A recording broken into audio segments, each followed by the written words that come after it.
I hit someone with my car, and now she won't stop talking to me. I was driving home from work, at about 8 p.m. We had been busy at the store, and I had stayed late with my boss, to finish restocking the shelves. Tomorrow was Saturday, and we usually did good business on the weekends, so we had to make sure everything was ready to go. I turned a corner and she was there, no time to stop or swerve. 1 second nothing, the next, my headlights lit her up, and she shone like an angel, a pale flame in the night, the light at the end of a tunnel. Then, I hit her. Instinctively, I slammed on the brakes. She had bounced up on the bonnet and smashed the windshield. Her arm had come through it and I felt her hand scrabble at my chest and then grab my shirt. Then she was dead. Even those final few seconds of life were astounding considering the wreck that my car had made of her body. Later, after the paramedics, after the crowds in the tow truck, after the sirens and the emergency blankets, they told me she was 33-year-old Janet Simmons, on her way home from dinner with her parents. She was a veterinarian. They told me that the blind corner was a problem, that 2 others had been struck by a car here this year. I didn't have to work that weekend, but I did have to go down to the police station and give a statement. My car was red. I took a bus. It wasn't till the next week that it started happening. I was snuggled into my recliner flirting with sleep. I had turned off the TV, but couldn't be bothered getting up and going to bed yet. I quickly came properly awake as I felt something pressing on my chest.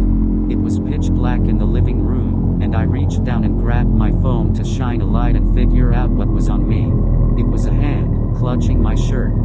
It was her hand. The same lacerations from the glass. The same cracked fingernails and broken wrist. She was there, draped over my chair just as she had been draped over the bonnet, her neck all twisted around. Her skin was sunken and pale. The harsh blue light of my phone's torch painted her in excruciating detail. Her eyes opened. They were black, completely. The sun has gone out, she said, chunks of tooth dripping and bloody saliva from her ruined mouth. It's so cold. Then she was gone. I sat there covered in sweat and shivering. It had been a dream, obviously, but it felt so real. It took hours to get to sleep that night. 2 days later, it happened again. I was working on a project in my home office and closed my eyes for a second, leaning back in my chair, and there she was. There are no stars. Her legs spasmed and sent my chair rolling on its little wheels. A trail of black blood spread along the carpet. She smelled this time of putrefaction, of dust and ash, of shit. No light left in the world, she whispered. After she was gone, the stain remained on the carpet. I tried everything to get it off, but nothing held. In the end, it still looked wet, like she had been there just a few seconds ago. I stopped going into that room. I stopped going into work. I went to the bathroom and she was in the corner, propped up by the wall. Bones ground audibly as she turned to face me.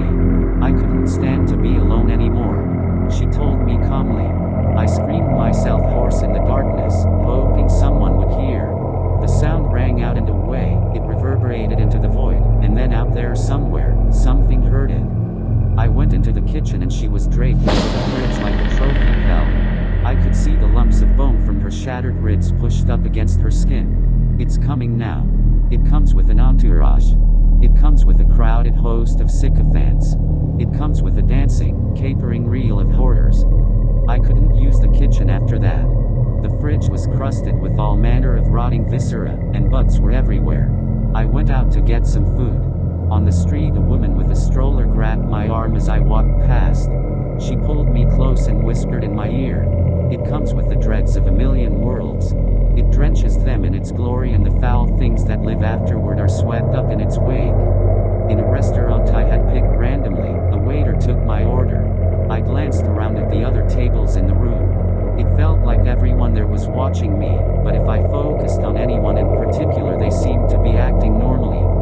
The waiter placed my plate on the table and knelt down beside me. He stared into my eyes. It bears a rod which was carved from the bones of gods, he said. It bears a lantern that drinks the sun. I wasn't that hungry. I left without eating. No one tried to stop me. When I got back to my house, there was a crowd of people in my front yard. There were so many that they spilled onto the street and lined the walkway. Each one carried a black candle. Their eyes were blank and their faces expressionless. As I passed each one, they would lean towards me and say, "It is close now." I must have heard them say that 100 times before I got to my front door. That was yesterday. They haven't left. If I go near the windows, I can still hear them murmuring that it's close. I don't have much time.